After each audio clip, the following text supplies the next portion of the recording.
Ya, selamat siang, selamat malam, selamat pagi. Terima kasih sudah kembali lagi ke channel ini. Semoga video-video sebelumnya bermanfaat dan jangan lupa di subscribe, di likes, di komen, juga dinyalakan notifikasinya untuk tahu ya kalau ada video-video terbaru dari channel ini. Nah, hari ini kita akan berbicara ya mengenai hal yang umum atau seringkali terjadi, yaitu ketika kita sudah berdoa, tapi kita tetap mengalami bahaya. Kita tetap harus melewati mimpi-mimpi buruk, tetap berhadapan dengan hal-hal yang nggak enak, yang nggak baik gitu ya. Kita merasa kita sudah berdoa padahal. Nah, di sini kita akan mengambil satu bagian dari Alkitab untuk firman Tuhan hari ini, yaitu dari Daniel 6. Ya, jadi untuk firman Tuhan hari ini kita ambil dari Daniel 6. Mungkin udah banyak yang tahu Daniel 6 ini tentang Daniel di Gua Singa. Tapi yang lebih spesialnya nanti ada di dalamnya, jadi ditonton terus sampai video ini selesai. Nah, di Daniel 6 ini menceritakan tentang Daniel itu mendapatkan jabatan yang bagus dari raja. Tapi kemudian teman-teman atau rekan-rekan si Daniel di dalam pekerjaannya itu nggak suka ya dengan keberadaan si Daniel ini, yang jabatannya semakin tinggi, terus semakin dipercaya oleh raja. Karenanya mereka mulai membuat siasat atau membuat jebakan agar Daniel ini mendapatkan suatu hukuman.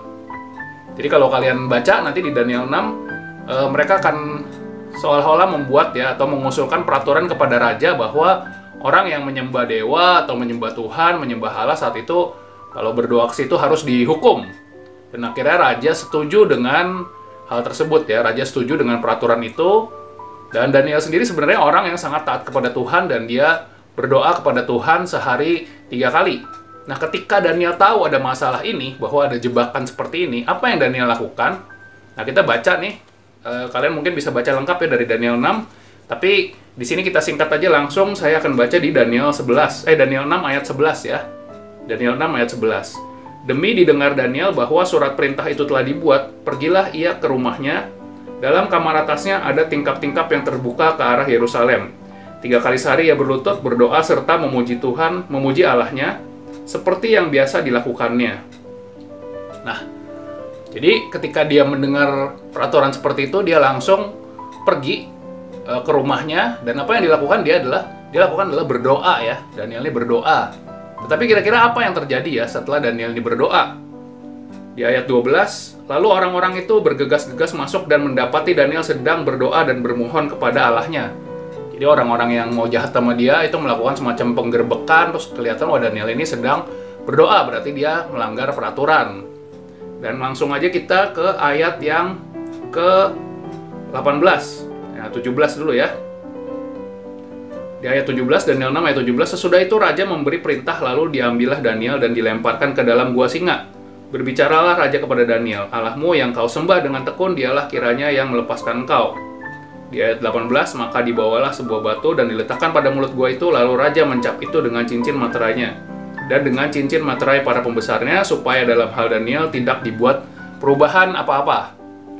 Jadi kita lihat Daniel sudah berdoa, tapi yang terjadi adalah dia tetap ditangkap, bahkan dia tetap dihukum, dan hukumannya itu dibilang sudah hukuman yang mutlak saat itu. Artinya ketika gua itu sudah ditutup dengan batu, tidak boleh ada yang melakukan perubahan-perubahan. Artinya nggak boleh ada yang bebasin, buka tutupnya dan sebagainya ketika hukuman sedang dijalankan. Nah, jadi terlihat ya, sudah berdoa, tapi kena masalah. Mungkin seperti itu yang teman-teman atau saya atau siapapun yang sedang alamin saat ini ya. Kita sudah berdoa tapi tetap kena masalah gitu. Kenapa ya seperti itu ya? Kita kadang bertanya-tanya. Mungkin Daniel juga dalam hati mungkin dia pernah juga bertanya-tanya ya, meskipun nggak ditulis di Alkitab. Kalau kita di dalam posisi Daniel juga berpikir, wah sudah berdoa, ditangkap terus tetap dimasukkan ke gua singa. Tapi kan pada bagian akhirnya nanti di Daniel 6 diceritakan bahwa walaupun di gua singa pun Tuhan mengirimkan malaikat sehingga Daniel itu akhirnya dia selamat, bahwa singa-singa yang berbahaya itu tidak bisa menggigit Daniel. Artinya kalau kita lihat dari Daniel 6 ini, kalau saya boleh ya mengartikan, tetap ketika kita sudah berdoa, tetap ada kemungkinan kita akan menghadapi atau berada dalam situasi yang nggak enak atau situasi yang sulit. Sama seperti Daniel, dia tetap berada di gua singa. Singanya tetap ada, singanya nggak hilang. Begitu juga dengan kehidupan kita, saat kita mengalami kesulitan, kita berdoa, mungkin masalahnya tetap ada, masalahnya nggak hilang. Orang yang nggak kita sukain juga tetap ada, dia nggak kemana-mana. Dan berbagai hal yang nggak enak itu tetap berada di sekitar kita. Tetapi satu hal juga yang tetap ada di sekitar kita adalah kuasa dan perlindungan Tuhan, penyertaan Tuhan tetap ada sesuai dengan apa yang diperlukan. Jadi walaupun ada masalah, singanya tetap di situ, tapi Tuhan pun tetap ada di situ bersama dengan kita.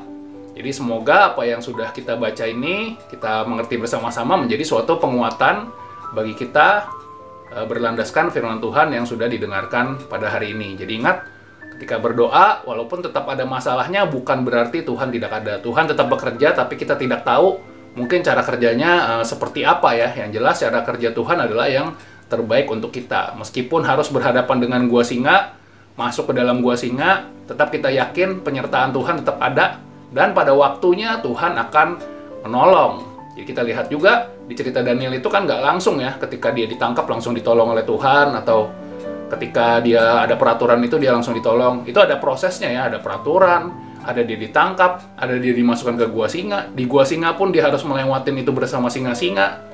Barulah kemudian ada pertolongan Tuhan. Kita tinggal tahu kapan pertolongan Tuhan akan datang dan seperti apa bentuknya. Yang bisa kita lakukan tentunya tetap percaya, tetap berdoa kepada Tuhan kita.